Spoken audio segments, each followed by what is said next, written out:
Good afternoon, everybody. Corky Alexander here. I want to talk about playing in flats and sharps uh, without a capo. And so the lesson here is a lesson I had to learn in the '70s when I transitioned from playing rock and roll and blues uh, and pop into the world of Southern gospel at that time. So it was during those days in the church. It was a piano-driven situation. Guitars were inching their way into the church more and more, and so I was devoted not to using a capo.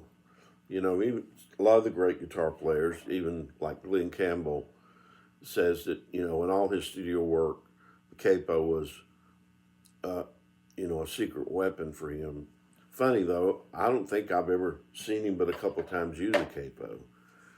And there's no question that Glenn Campbell could play in flats and sharps.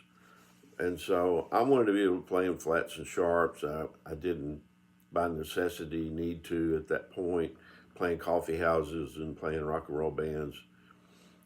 We were doing mostly open rhythm in rock and roll. Obviously, we're in the Chuck Berry shapes,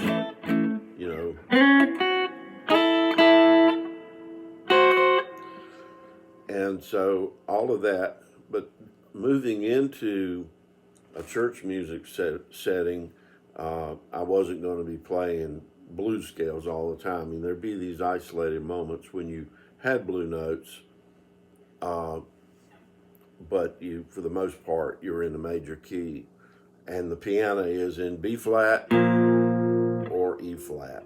And I had remembered seeing John Lennon play this chord here, E flat.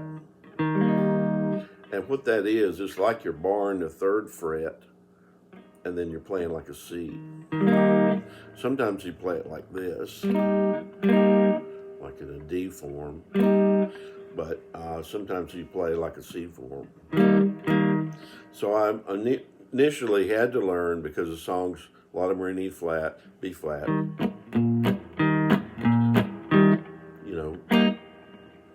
had to learn to play in E flat in a closed position. Finding my scale in E flat would mean coming up here, for example,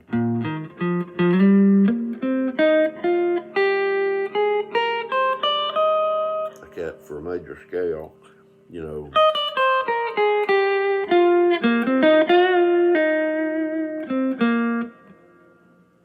And then, while I was playing lead, where I'd be playing these chords, then the A flat would be in the standard kind of E form bar, then the E flat, B flat, no problem, using the E form bar chord just like I did in rock and roll. But staying with my solos in a major position, this is a different thing. So in the E flat, well, I found this right here, which is a kind of a double stop embellishment of E flat. Do you see that G form there? There's a G form of E flat like that. And there's the box right there. See? Well, when I heard that, I remembered that in rock and roll, the Beatles did Don't Let Me Down in E, and they went, okay, shape like that. And so I'd already played in that, or maybe the Doobie Brothers doing Listen to the Music. All right, so without utilizing open strings in E flat,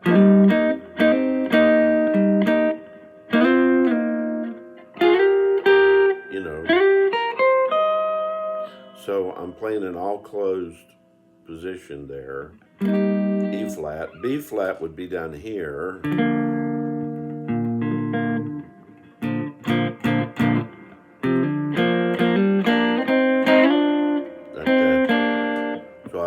play, you know,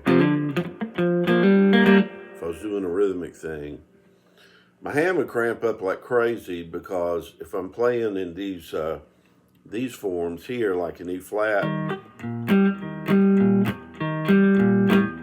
you know, people get to shouting in these churches, Pentecostal churches, and we'd be doing the song forever,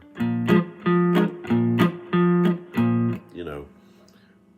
But so anyway, I got really comfortable with playing these kind of chords that would have been difficult, and in a closed position, not playing in blues scales, but playing in major scales. And I got where I was comfortable. So now, when I play electric guitar, I don't use a capo at all, unless I just use it for an effect. But go anywhere on the neck, and like a jazz player, and play in whatever key it is, you know. And then I already knew these ninth chords from blues music, the Jimi Hendrix chord. Of course, you wouldn't use that in much Southern gospel, even though rock styles are working their way into Southern gospel in the 70s. So I had to dedicate myself, and then there's no substitute for just hours of playing, whether it's in front of people or, you know, in private. So that was the thing. On acoustic, when I had to play acoustic in Southern gospel music, if you had a Dottie Rambo song, you know, they were probably in G or D a lot of times, so you were home free. But if you had to play in flats and sharps on acoustic, maybe you would use a capo, but I had dedicated myself not to using one. It's a discipline that made me versatile to where I could play in any key, and still can, that anybody throws at me. And it's a really important skill. So I want to share that with you today. I hope you're having a blessed day.